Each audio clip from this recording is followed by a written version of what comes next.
देखिए, कल अपन पढ़ रहे थे अलजेब्रा ऑफ सीक्वेंस, जिसमें अपन ने पढ़ा था सम ऑफ सीक्वेंस का कन्वर्जेंट होना, डिफरेंस ऑफ सीक्वेंस का भी convergence of difference of sequence, multiplication of sequence, divideation of sequence and their examples, वो पढ़े थे। आज अपन जो सॉल्व कर जा रहे हैं उनकी हेल्प से करेंगे, पिछले वालों की हेल्प से, कि दो तीन थ्योरम है। पहले वाली थ्योरम है कि एक्स एन भी ए सीक्वेंस इस प्रकार है कि उसकी प्रत्येक टर्म 0 से बड़ी है, बराबर है, यानी कि नॉन नेगेटिव है, एंड वो लिमिट, उसकी लिमिट दे रखी है जाई, वो जाई पे कन्वर्ज हो रहा है, तो जाई भी क्या होगा, नॉन नेगेटिव। तो थ्योरम दे रखी है, थ्योरम नंबर 3.07, देखिए थ्योरम नंबर 3.07, माना एक्स एन कोई सीक्वेंस है, एक्स एन कोई अनुक्रम है,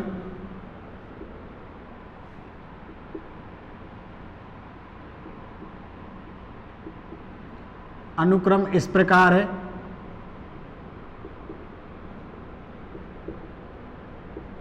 कि x n greater than equal to 0 है for all n belongs to n, and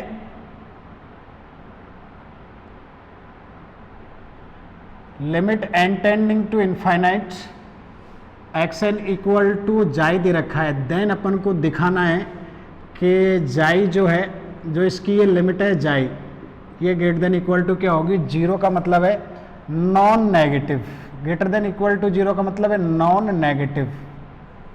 अब नॉन नेगेटिव से मतलब हिंदी वर्ड होता है इसका ऋणोत्तर, अगर आप लोगों ने कभी पढ़ा हो, ठीक है। और नॉन नेगेटिव का मतलब है जो नेगेटिव ना हो, नेगेटिव ना हो यानी ग्रेटर देन 0 और इक्वल टू 0, ठीक है।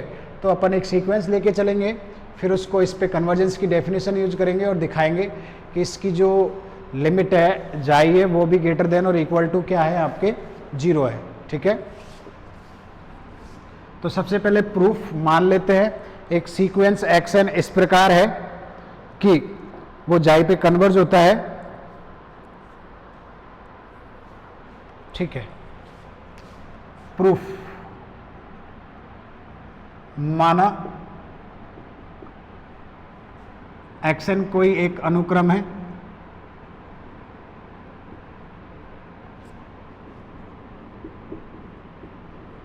कोई एक अनुक्रम है,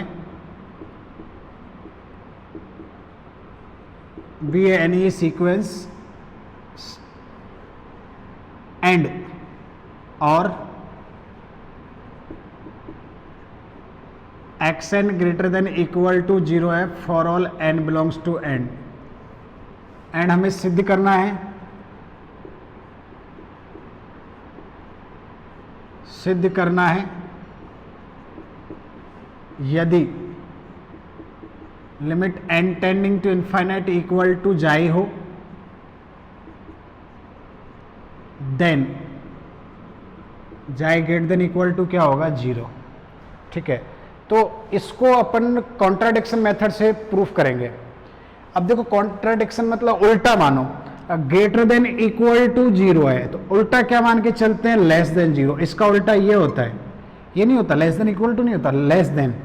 मान लेते हैं कि जाई, ये तो कह रहा है कि जाई नॉन नेगेटिव होना चाहिए, नेगेटिव नहीं होना चाहिए। अपन विरोधाभास मेथड यूज करते हैं और मान लेते हैं कि ये नेगेटिव है, 0 से क्या है, छोटा।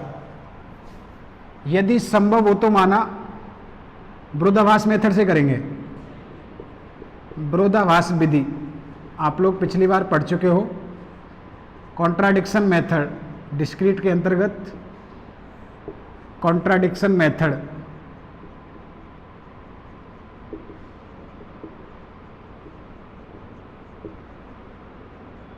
तो कॉन्ट्राडिक्शन मेथड में अपन क्या मान लेते हैं, यदि संभव हो तो माना,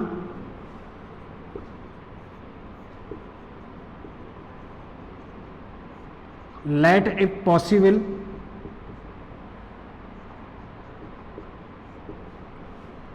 let if possible, माना कि जाई जो आपके लिमिट है वो लेस देन 0, अगर जाई लेस देन 0 है तो माइनस से मल्टीप्लाई कर देंगे तो माइनस जाई आपके क्या हो जाएगा, ग्रेटर देन क्या हो जाएगा, 0 हो जाएगा। ठीक है, तो मान लिया। अब चूंकि अब सिंस लिमिट दे रखी है, since n tending to infinite x n equal to क्या दे रखा है, आपको जाई दे रखा है कि नहीं, दे रखा है ना sequence, limit x tending to infinite कितना दे रखा है, जाई। तो by the definition of convergence of sequence then there exist then for epsilon की वैल्यू लेके चल रहे हैं minus delta by 2 greater than 0। Epsilon की वैल्यू कितनी ले रहे हैं, माइनस का डेल्टा बाई 2, डेल्टा बाई 2 नहीं ले रहे, एप्सिलॉन बाई 2। ये जो एप्सिलॉन है यही ले लेते हैं अपन, epsilon by 2। Epsilon greater than है तो ये भी ग्रेटर देन 0 होगा। For epsilon equal to xi by 2 there exist a natural number n belongs to n या पॉजिटिव इंटीजर सच दैट क्या होगा, x n minus xi less than epsilon, यानी कि माइनस का xi by 2 for all n belongs to क्या होगा, n होगा। For all n belongs to क्या, n या n नॉट ले लें अपन, ऐसे ले लें, सीक्वेंस में n नॉट लेते हैं तो फॉर ऑल हो जाएगा n ग्रेटर देन कितना हो जाएगा, n नॉट। यानी कि दिस इंप्लाइज दैट ये क्या निकल के आ रहा है कि mod of x n minus xi less than minus का epsilon by 2 for all n greater than equal to क्या आ रहा है, n नॉट। यानी कि जो डिफरेंस ऑफ मॉड में ये किससे छोटा आ गया, माइनस एप्सिलॉन बाई 2 से छोटा आ गया। अब माइनस एप्सिलॉन बाई 2 से छोटा आ गया, इसका मतलब इसको खोलो, इसको खोल के देखें अपन, तो ये क्या बनेगा, देखो माइनस ऑफ एप्सिलॉन बाई 2 नहीं, माइनस ऑफ इससे छोटा है, इसका मतलब minus of minus epsilon by 2 से छोटा है एक्स एन माइनस जाई, और minus epsilon by 2 for all n greater than equal to n naught, क्योंकि x n minus xi less than हो एप्सिलॉन से जिसकी वैल्यू होती है, ये माइनस एप्सिलॉन से बीच में है और प्लस एप्सिलॉन से छोटा है, तो यहाँ पे ये माइनस वैल्यू रख दी और ये माइनस वैल्यू, तो ये तो कितना हो गया प्लस, तो ये तो हो गया प्लस जाई है ये जाई, तो xi by 2 x n minus कितना एप्सिलॉन बाई 2 और माइनस में कितना एप्सिलॉन बाई 2। अब इसको अपन सॉल्व करें तो कितना निकल के आ रहा है, एक्स एन किससे छोटा आ रहा है, जोड़ दो, ये जोड़ देते हैं, एक्स एन ये जोड़ देते हैं, तो ये हो जाएगा, जोड़ेंगे तो 3 epsilon by 2 x n epsilon by 2 आएगा for all n greater than n naught और for all n greater than n naught. This implies that यहाँ से क्या निकल रहा है, एक्स एन किससे छोटा आ रहा है, epsilon by 2 for all n greater than equal to किससे आ रहा है, n नॉट से। क्या ऐसा हो सकता है, एप्सिलॉन नेगेटिव नंबर है, एप्सिलॉन नेगेटिव नंबर है, यहाँ से क्या निकल के आ रहा है, एक्स एन क्या है अपन के लेस देन कितना आ गया, एप्सिलॉन बाई 2 आ गया। इसका मतलब क्या है कि एप्सिलॉन नेगेटिव है, इसका मतलब क्या हो गया, x n, this implies that x n is less than 0 for all n greater than n naught, which is contradiction, जो कि गलत है। इसका मतलब है सीक्वेंस नेगेटिव है, और which is contradiction because we have to give in this x n greater than equal to क्या है 0, जो कि गलत है या विरोधाभास है, कॉन्ट्राडिक्शन जो कि विरोधाभास है, गलत है। क्यों है, तो क्योंकि एक्स एन क्या दे रखा है, ग्रेटर देन इक्वल टू दे रखा है for all n belongs to n, अतः या इसलिए हमारी मान्यता क्या है, गलत। इसलिए हमारी मान्यता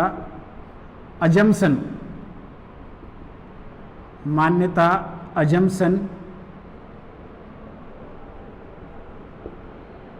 क्या होगी, गलत होगी।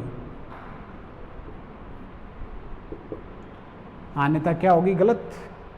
फलतः गलत है, फलतः अपन क्या लिखेंगे, अगर मान्यता गलत है तो जाए भी क्या होगा, ग्रेटर देन और इक्वल टू 0। यानी इस थ्योरम ने ये प्रूफ कर दिया कि अगर सीक्वेंस नॉन नेगेटिव टर्म्स का है, यानी पॉजिटिव या जीरो टर्म्स का है, तो उस जो लिमिट है उसकी वो भी क्या आएगी, एक नॉन नेगेटिव नंबर आएगी। नेक्स्ट थ्योरम देखिए, नेक्स्ट क्या कह रहा है कि xn और बाई कोई दो अनुक्रम है और इस प्रकार है कि xn की प्रत्येक टर्म बाई की प्रत्येक टर्म से छोटी या बराबर है और xn जाई पे कन्वर्ज हो रहा है और दूसरा नीटा पे कन्वर्ज हो रहा है, तो उसकी जो लिमिट है पहले वाले की वो किसकी दूसरे वाले की लिमिट से क्या होगी, छोटी या बराबर। थ्योरम नंबर 3.08 देखो,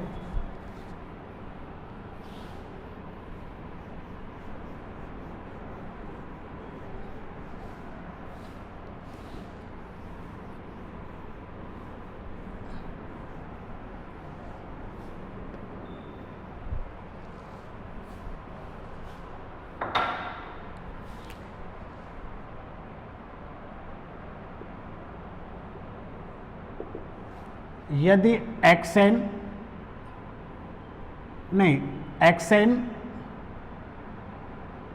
बाय yn कोई दो अनुक्रम है,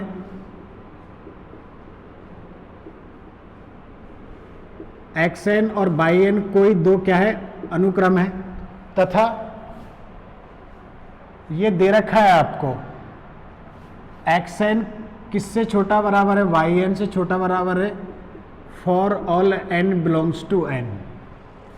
xn की प्रत्येक टर्म yn की प्रत्येक टर्म से छोटी या क्या है, बराबर है, एंड ये भी दे रखा है and limit of xn equal to दे रखा है आपके xi as n tending to infinite, comma limit of n tending to infinite by n converge हो रहा है नीटा पे, इसकी लिमिट ये दे रखी है, देन अपन को दिखाना है तब जाई जो है किससे छोटा बराबर होगा, नीटा से छोटा बराबर होगा। ये अपन को प्रूफ करना है, यानी सीक्वेंस की प्रत्येक टर्म अगर दूसरे सीक्वेंस की प्रत्येक टर्म से छोटी या बराबर है तो उनकी जो लिमिट होगी जिसमें वो कन्वर्ज होंगे वो भी क्या आएंगे, छोटी या क्या आएगी, बराबर आएगी। तो प्रूफ देखो किस प्रकार करते हैं।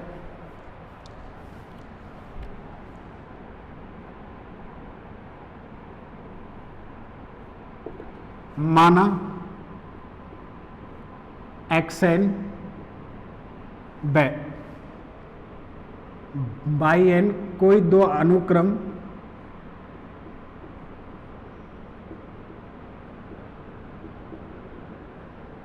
इस प्रकार है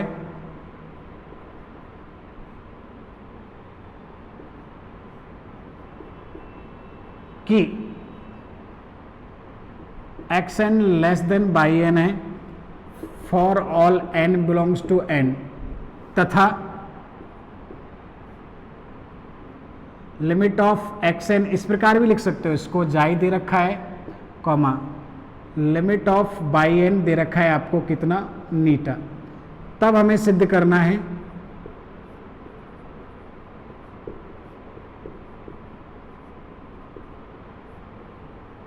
सबसे पहले जो दे रखा है उसको लिखो, फिर अपन को जो सिद्ध करना है उसको लिखो। सिद्ध करना है कि जाई लेस देन इक्वल टू नीटा है, दे रखा है वो लिख दिया, फिर ये सिद्ध करना है, फिर अपन जिसकी सहायता से अपन इसको करेंगे वो लिख के चलेंगे। ठीक, तो इसको किस प्रकार करेंगे, ठीक है, अपन को ये दे रखा है xn किससे छोटा बराबर है, xn छोटा या बराबर है किससे, बाई n से for all n belongs to n। तो xn माइनस बाई n किससे छोटा बराबर होगा, 0 से। यहां से सिंस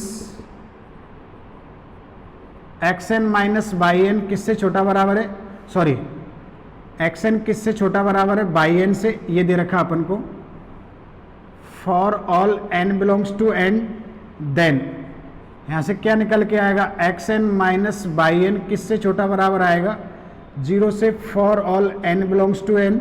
ठीक है, अगर ये 0 से छोटा है कि इसको माइनस से मल्टीप्लाई कर दे तो xn माइनस बाई n किससे छोटा बराबर आएगा, 0 से छोटा बराबर आएगा। यानी कि ये तो नेगेटिव था, ये पॉजिटिव हो गया।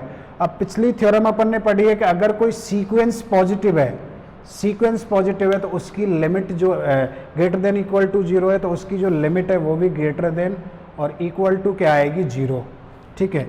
Then limit of n tending to infinite minus of x n minus by n, ये भी क्या आएगी आपके ग्रेटर देन इक्वल टू क्या आएगी 0। थ्योरम नंबर 3.07 से ये वाला आ गया, ठीक है।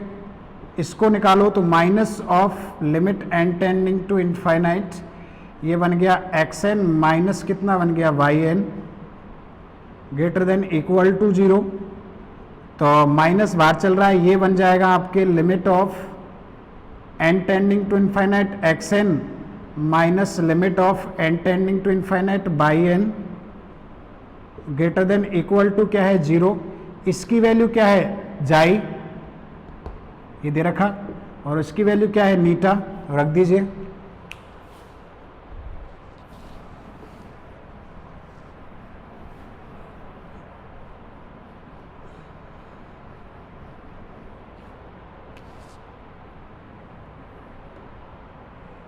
तो माइनस साइन पहले वाले की जगह तो क्या रख दिया अपन ने जाई, दूसरे वाले की जगह क्या रख दिया नीटा, और ये ग्रेटर देन इक्वल टू क्या आ रहा है 0। माइनस से वापस मल्टीप्लाई करवा दो तो जाई माइनस नीटा क्या आ जाएगा less than equal to 0, minus से मल्टीप्लाई करवाएंगे, अब वापस नीटा को उधर भेज दो तो जाई लेस देन हो जाएगा क्या नीटा। बस इस प्रकार ये प्रूफ हो गया। तो सीक्वेंस दे रखा हो एक्स एन बाई एन तो इस प्रकार हो कि इसकी प्रत्येक टर्म इसकी प्रत्येक टर्म से छोटी बराबर हो और उनकी लिमिट दे रखी हो, तो लिमिट भी हमेशा इसकी लिमिट से हमेशा क्या आएगी छोटी या क्या आएगी बराबर आएगी, ठीक है। नेक्स्ट थ्योरम देखो क्या दे रखी है कि सीक्वेंस एक्स एन कन्वर्जेंट अभिसारी है, तो sequence mod of x n भी अभिसारी होगा और इसका विलोम सत्य नहीं है यदि एक्स एन एक अभिसारी अनुक्रम है,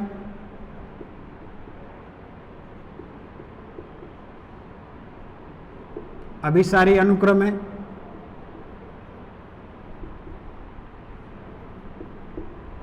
तब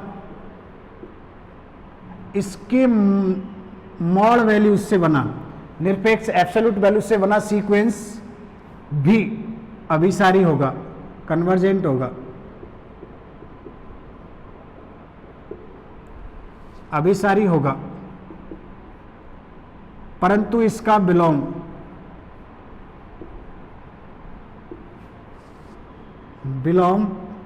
कन्वर्स ऑफ दिस सदैव सत्य नहीं है,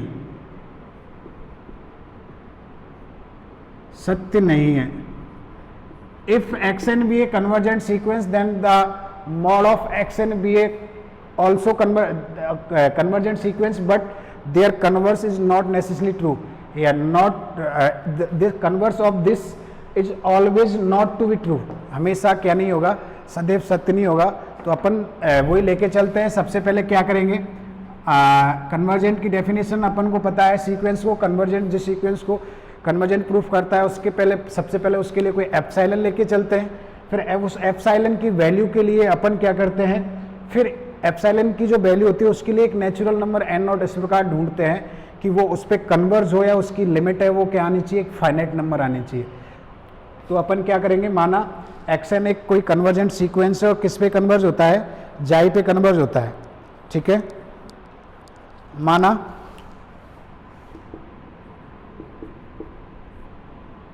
एक्स एन कोई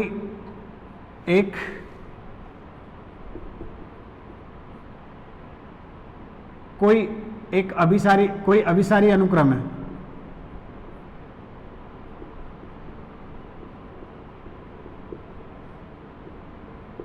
कोई एक अभिसारी अनुक्रम है तथा ये भी लेके चल रहे हैं साथ के साथ कि limit n tending to infinite x n की वैल्यू जो आ रही है वो कितनी है, जाई, यानी ये किस पे कन्वर्ज हो रहा है, जाई पे। तब हमें सिद्ध करना है, तब हमें सिद्ध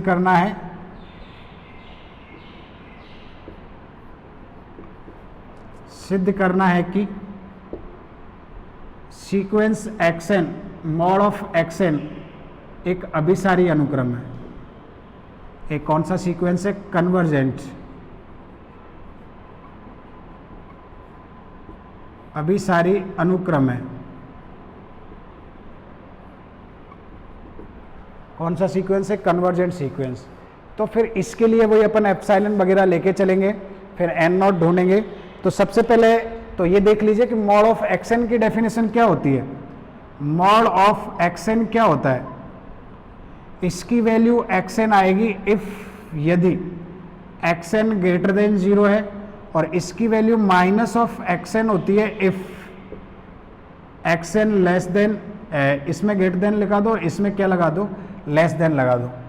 नेगेटिव होती है यदि एक्सन नेगेटिव है, और ग्रेटर देन एक्सन आएगी यदि एक्सन क्या हो, ग्रेटर देन और इक्वल टू दोनों के दोनों क्या हो, 0 हो। ठीक है, तो अब इसके दो केस बन गए। तो पहले वाला लेके चलेंगे, अब यदि एक्सन ग्रेटर देन और इक्वल टू क्या हो, 0, पहले वाला। तो केस फर्स्ट, यदि एक्सन ग्रेटर देन और इक्वल टू 0 हो, किसके लिए, for all n belongs to क्या हो, n। तब देखो क्या क्या होता है,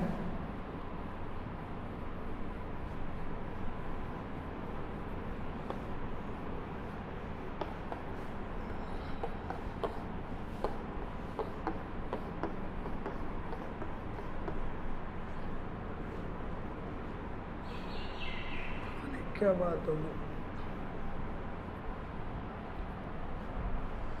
कि एक्सन अपन ने क्या ले लिया, ग्रेटर देन इक्वल टू क्या ले लिया, 0। तब एक्सन की जो वैल्यू होगी किसके, मॉड ऑफ एक्सन होगा। ठीक है, तब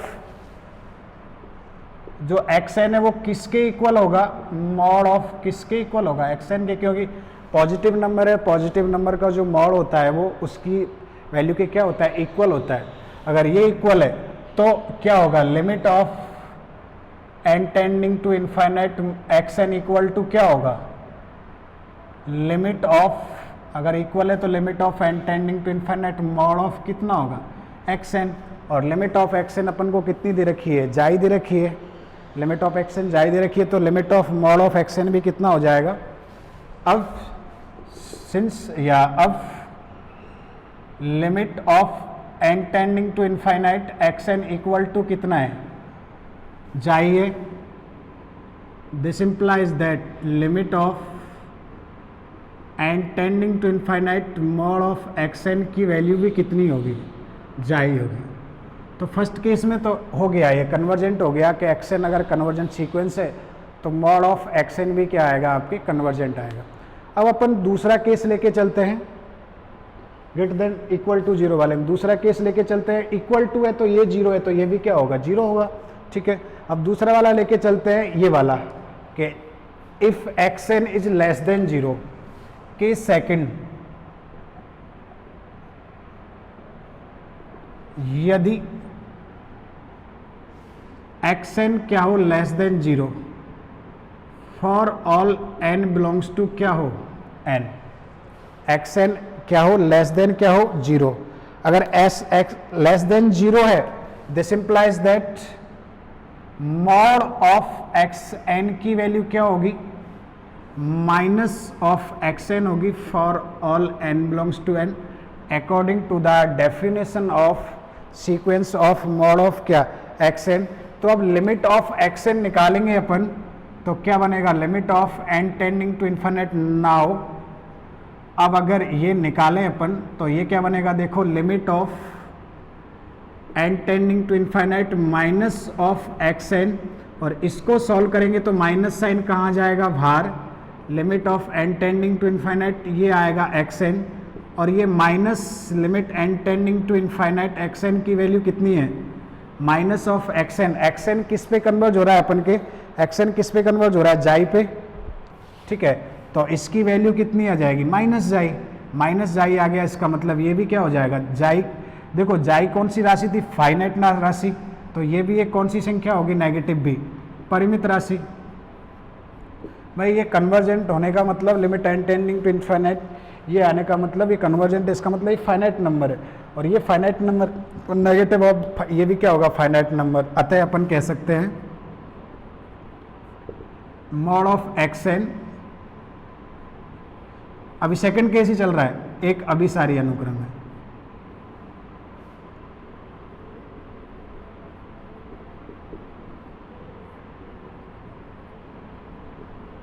अनुक्रम है, जबकि सेकंड केस चल रहा है, जबकि कौन सा केस है अभी, एक्स एन लेस देन 0 हो for all n belongs to n. ठीक है, फलतः अब दोनों को मिला के फर्स्ट केस में भी कन्वर्जेंट आ गया और सेकंड केस में भी कन्वर्जेंट आ गया, फलतः अपन दोनों को मिला के कह देंगे, फलतः मॉड ऑफ एक्स एन एक कौन सा अनुक्रम है, एक अभिसारी अनुक्रम है, कन्वर्जेंट सीक्वेंस है।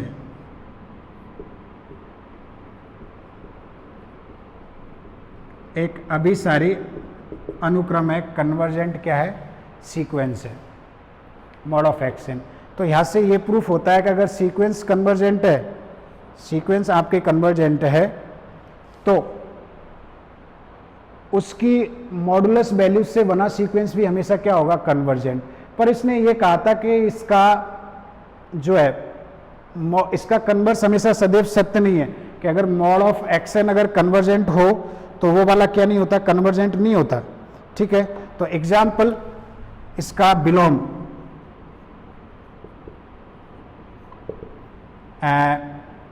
इसका बिलोम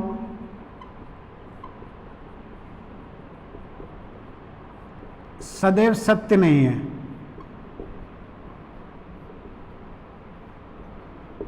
तो जो बिलोम हमेशा कॉन्ट्राडिक्शन सदैव सत्य नहीं होता, इनको अपन प्रूफ करते हैं बाई एग्जाम्पल, और जिस एग्जाम्पल से अपन प्रूफ करते हैं उसको कहते हैं काउंटर एग्जाम्पल मेथड। ये भी आप डिस्क्रीट में पढ़े हो, काउंटर एग्जाम्पल मेथड। एक काउंटर एग्जाम्पल दे दो कि जो सीक्वेंस कन्वर्जेंट हो लेकिन वो कन्वर्जेंट नहीं हो, तो अपन सीक्वेंस ले लेते हैं, माना एक्स एन इक्वल टू -1 की power n for all n belongs to n। ये अभिसारी अनुक्रम नहीं है, अभिसारी नहीं है। अभिसारी क्यों नहीं है, अभिसारी नहीं है, जबकि अभिसारी क्यों नहीं है, क्योंकि अपन पहले बना चुके हैं, इसका रेंज सेट बना है एक्स एन का, तो क्या आ रहा है, -1 1 -1 1 -1 1। किसके बीच में ऑसिलेशन कर रहा है ये, -1 और 1 के बीच में, यानी 2 लिमिट पॉइंट है, तो ये कन्वर्जेंट नहीं है। बट परंतु